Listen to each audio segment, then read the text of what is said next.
yang ingin saya ceritakan adalah ini pengalaman kami selama beberapa tahun terakhir ini, yaitu rekayasa lingkungan dalam pengembangan mikroalga khususnya Nanochloropsis sp isolat dari Lampung Mangrove Center LMC sebagai pakan biologis.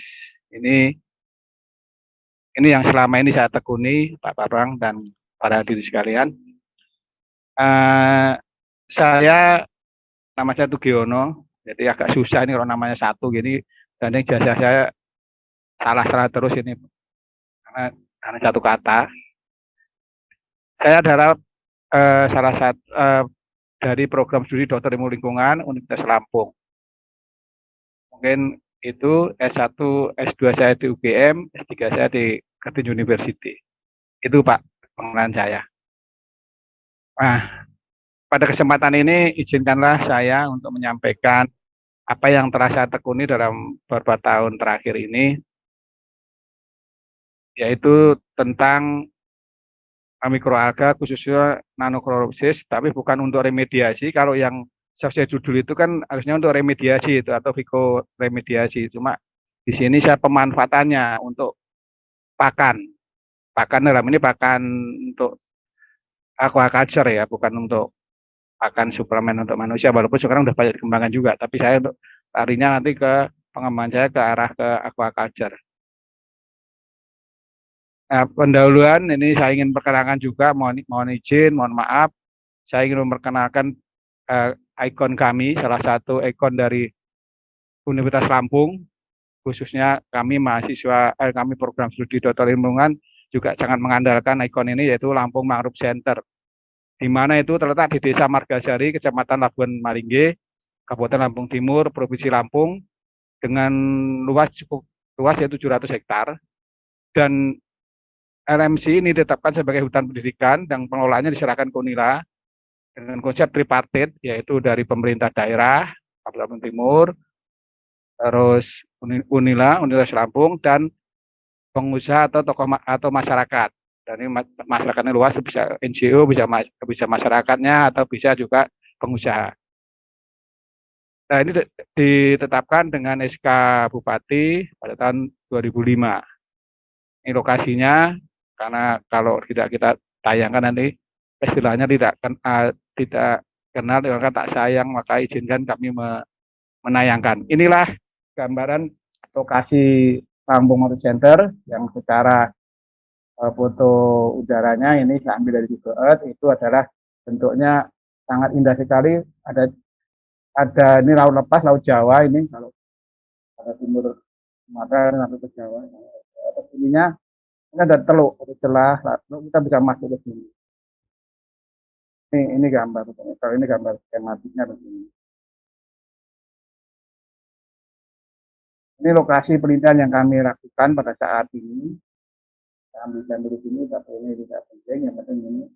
Nah, di sana di Lampung Mangrove Center ini sebenarnya baik sekali rekaman dari top tree-nya, dari atasnya sampai ke tengahnya sampai ke bawah.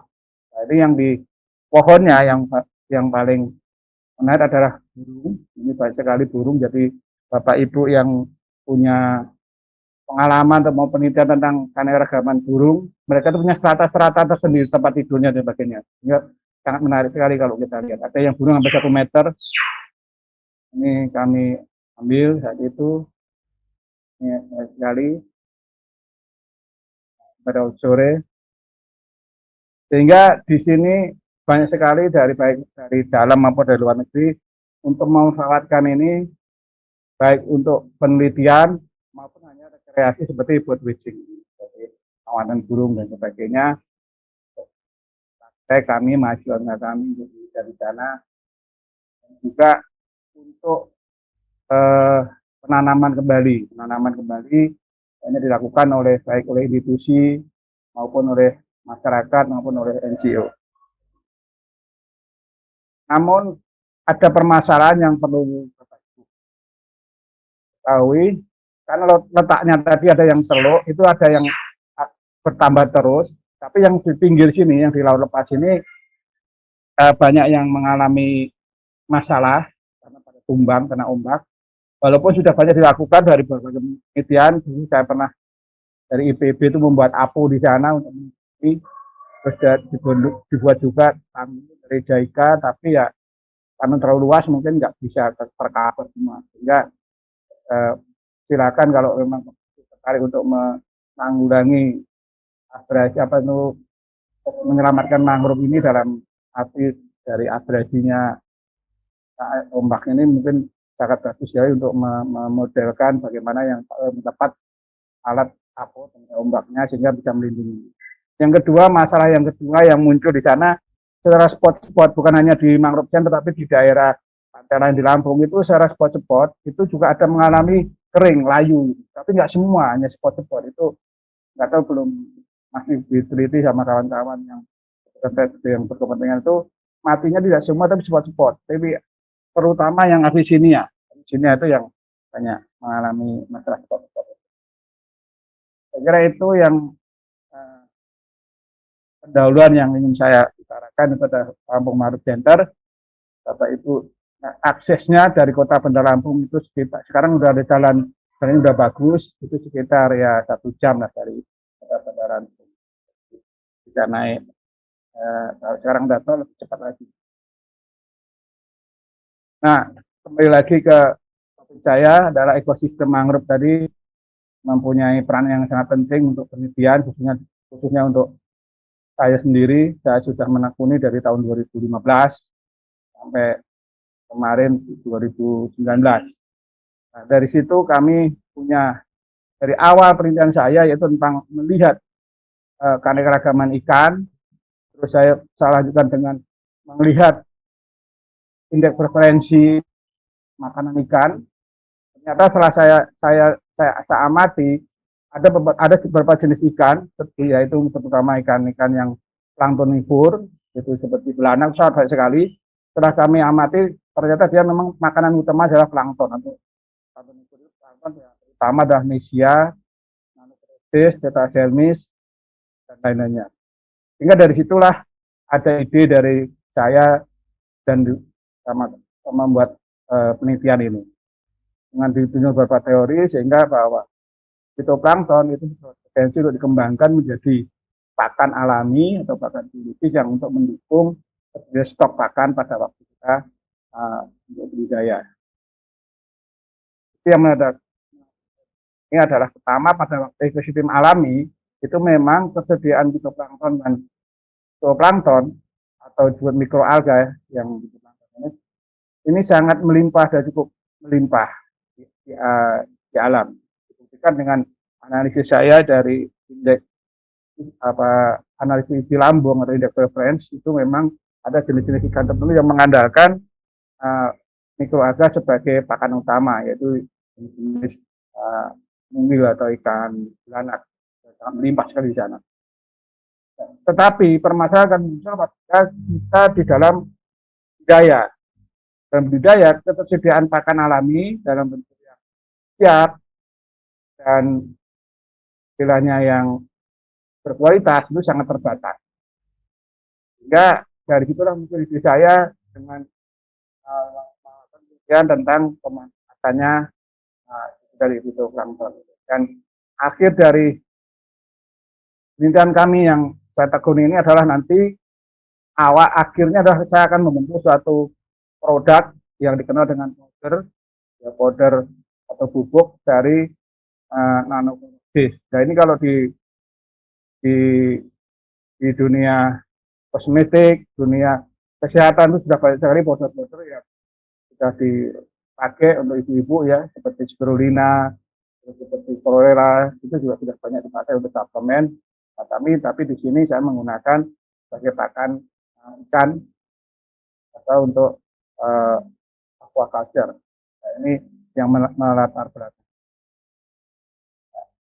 Ada pun roadmap penelitian saya itu dimulai dari tahun 2015, 2016, identifikasi jenis makanan tadi, terus 2017 terus saya membuat stok ya, akan membuat stok yaitu dengan mengisolasi mikroalga yang ada di perairan mangrove center dari Lampung Mangrove Center. sehingga kami punya stok yang bisa digunakan setiap saat apabila kita ingin melakukan pengembangannya yang kami simpan dalam bentuk media agar, dan juga saya simpan dalam media cair yang disimpan kami simpan di situ. Selanjutnya dari isolasi ini kami lanjutkan dengan kultur murni untuk mendapatkan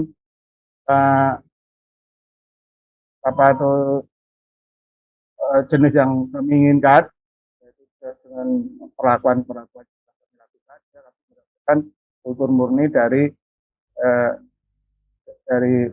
mikroalga, dan yang selanjutnya kami lanjutkan dengan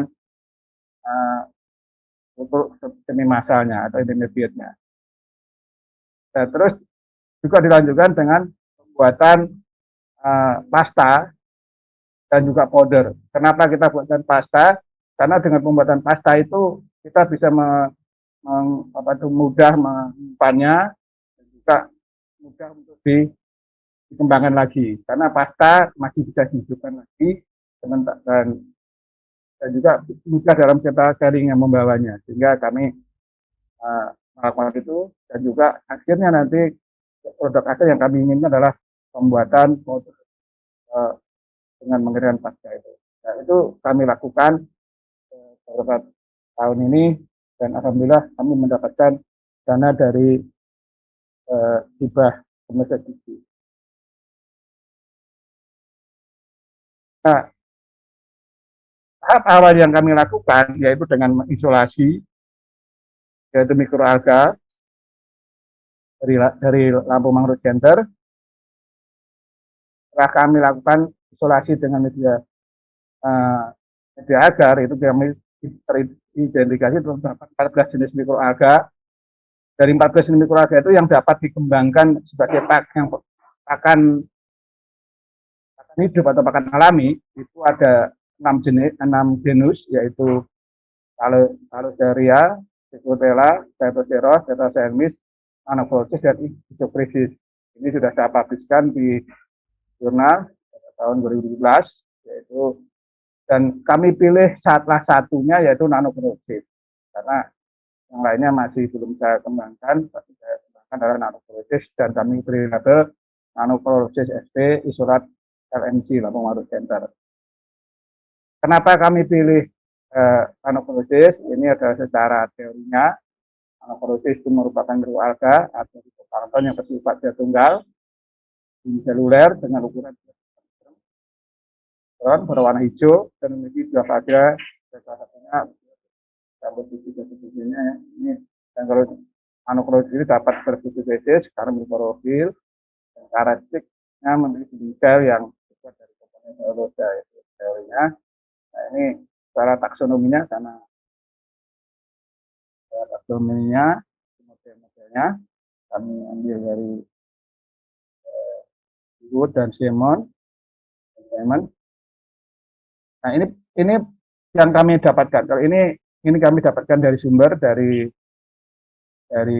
Visario. Kalau ini yang kami dapatkan, ini bentuknya ini setelah kami isolasi, kami dapatkan beberapa jenis, tapi yang kami kembangkan yang Nanocorrosiv isolat dari LNC.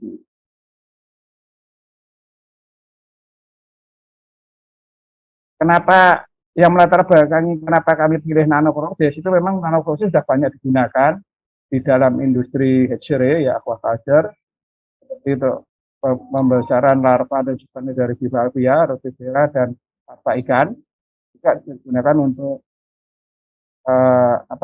pengganti pakan, ya, untuk larva octopus dan juga Saprura aurata. Dan yang paling penting bahwa Nanocorrosiv itu mudah dan sifatnya mudah untuk dikulturkan baik secara semi massal maupun secara massal, dan tidak menimbulkan racun dan kerusakan ekosistem di dalam bak pemeliharaan larva, serta pertumbuhannya relatif cepat dan memiliki kandungan antibiotik. Dan ini juga sudah banyak dijual secara bebas. Cuma kami karena ingin mengembangkan yang sifatnya unik, yang dari ekosistem kita sendiri. Karena setelah kami diskusikan dengan kawan yang pakarnya di Karena riset kami ini saya lakukan kerjasama dengan kawan atau dengan Balai Besar Budaya Perikanan Laut BPWBL Lampung. Kami di sana fasilitasnya lengkap. Beliau mempunyai menceritakan bahwa nalokrosis Lampung Marut Center itu bentuknya lebih kecil, tetapi dia ketahanan hidupnya itu lebih lebih kuat dibandingkan yang di perairan lain atau yang diambil yang stok mereka yang punyai. Sehingga mereka juga mengoleksikan anak korupsi saya ini dengan ikonnya LMC.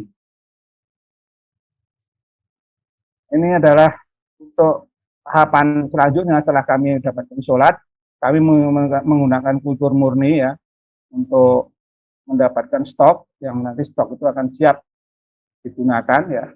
Kita mulai dengan seri secara bertingkat dari alga kita pindahkan ke bejana tabung yang volumenya secara bertingkat sampai nanti kita dapatkan stok yang kami lakukan, yang kami mendaki, yaitu dilakukan di laboratorium atau dengan istilahnya skala laboratorium. Dalam skala laboratorium ini kami masih menggunakan bantuan dari sinarnya dari lampu PL, tapi dengan intensitasnya sekitar 1.500 sampai 3.000 watt. Terus juga kami buat juga salinitasnya sekitar 25. Nah, begitu. Tapi memang di sini sebenarnya harus betul-betul higienis betul. Jadi air dan sebagainya kita kondisikan sebaik mungkin. Dan kemudian memang labnya sangat bagus karena dibantu oleh kawan-kawan yang dipimpin oleh Eni Rosyani sebagai kepala divisi pakan hidup karena untuk bersama melakukan penelitian. Ini modelnya yang kami lakukan untuk membuatkan kopi murni dari media agar sampai terbentuknya stok yang besaran yang secara bertingkat. Nah, di dalam ini kami memang sudah menggunakan dua model. Yang pertama kita menggunakan pupuk Conway, yang kedua menggunakan kombinasi pupuk pertanian. Dalam ini kita mencobakan untuk menggunakan pupuk pertanian, yaitu kombinasi dari pupuk urea, terus ZA, sulfat, dan juga PSP. Sudah kami lakukan kombinasi merekayasa dengan kombinasi pupuk-pupuk yang sudah kami gunakan. Sehingga kami mencari mana pupuk yang paling bagus sehingga nanti bisa digunakan untuk pengembangan pada kultur yang lebih tinggi. Nah, ini hasil pelakuannya yang dari skala laboratorium tadi. Ternyata penggunaan pupuk yang paling bagus di sini penggunaan pupuk pelakuan pupuk kombinasi pupuk urea dengan pupuk Conway yang sebagai pupuk terpolis yang sudah pabrikan itu tidak kalah beda ya, istilahnya mempunyai laju kepadatan yang juga cukup tinggi. Ini pelakuannya ini ada pelakuan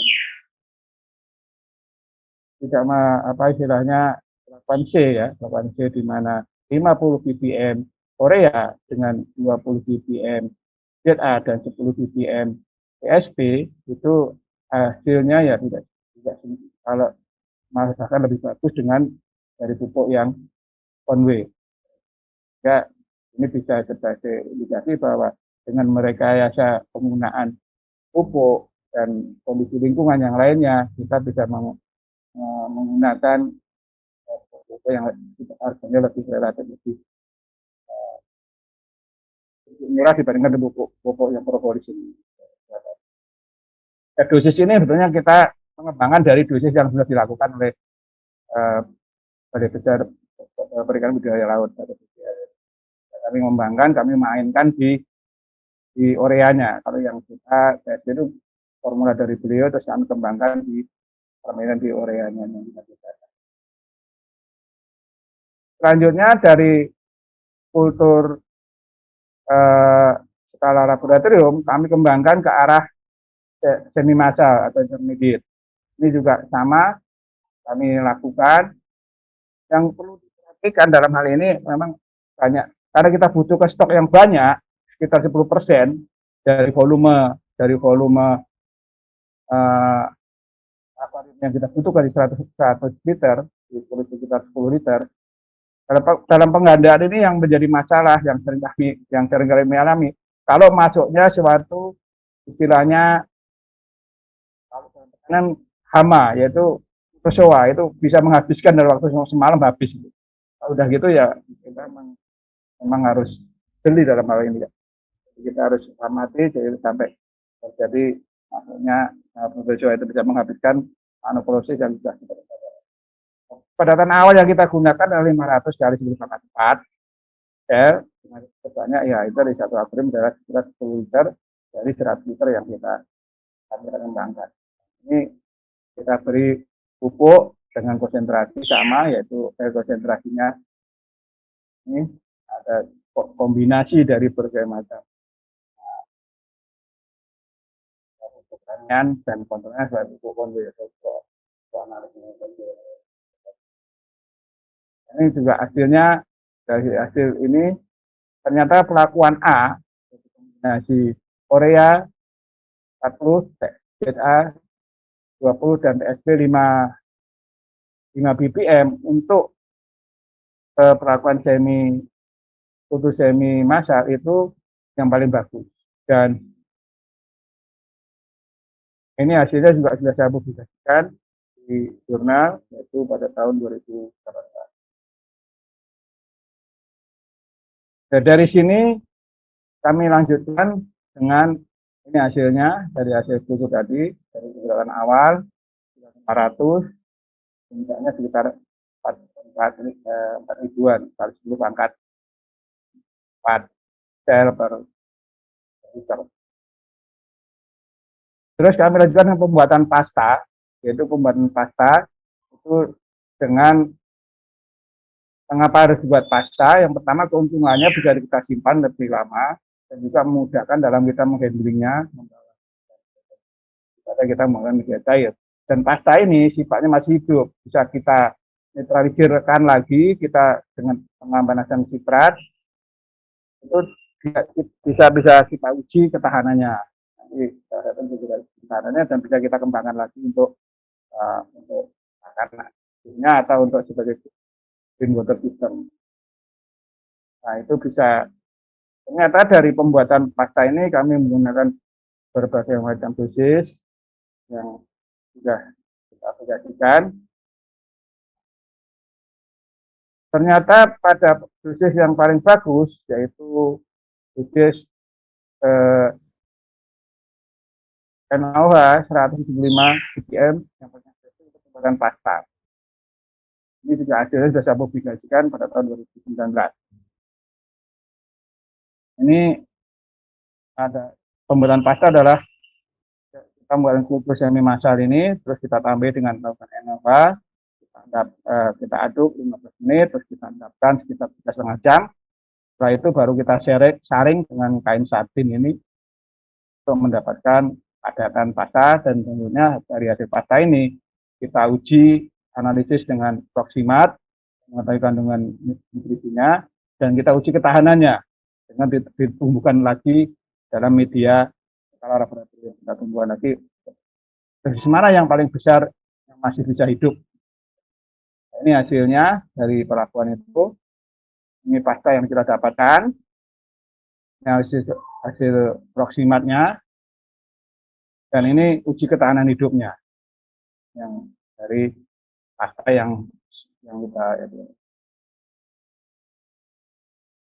selanjutnya dari pasta kami buatkan, karena memang dari akhir produk penelitian kami adalah ingin mendapatkan powder nanoporosis, maka kami lakukan pembuatan powder. Nah, untuk pembuatan powder ini kami melakukan dengan asumsi bahwa pengeringan itu akan mempengaruhi terhadap nilai nutrisi yang ada dalam produk, sehingga kami melakukannya adalah penggunaan variasi suhu, yaitu kami mulai dari suhu yang paling rendah yaitu -50, kita menggunakan frozen, terus -20, 50 dan 70 Celcius. Ini sebenarnya ini dari produknya itu dari isolat cair, cair, pasta dan powder. Ini yang kami lakukan. Nah, itu setelah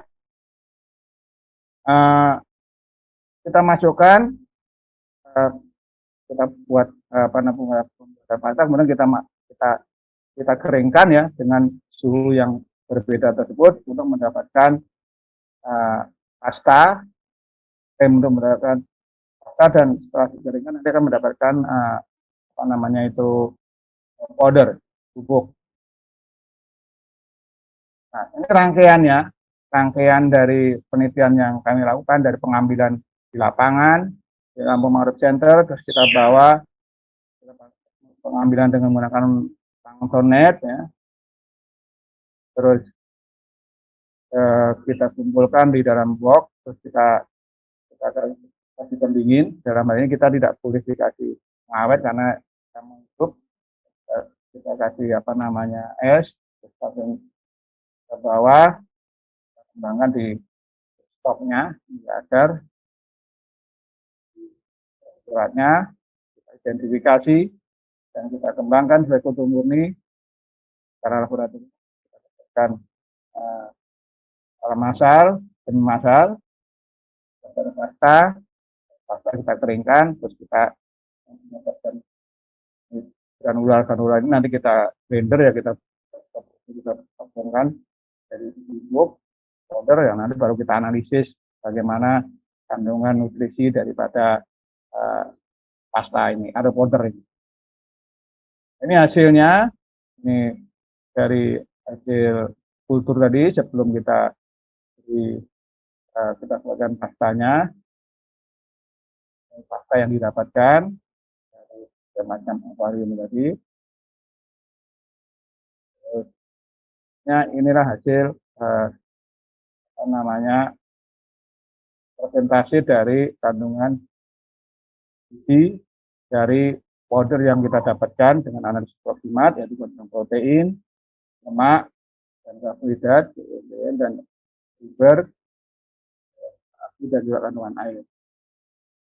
Nah, dari hasil proximat ini dapat diketahui bahwa secara keseluruhan kandungan abu merupakan parameter yang tertinggi, sedangkan lemak dan serat kadar yang rendah pada powder dengan yang pengeringan yang berbeda. Yang sama ditunjukkan penelitian sebelumnya, yaitu kandungan air, abu, protein, lemak, dan karbohidrat biomasa kering dari Propyrum cereatrum berjudul yaitu antara 67, 35, 55, dan 0,3 sampai 4,5%. Atau biomasa dari spirulina itu mengandung protein 35%, lemak 2,1%, berat badan 5,5%, dan kadar air 9%. Karbonnya 13,5% ini untuk menjustifikasi penelitian.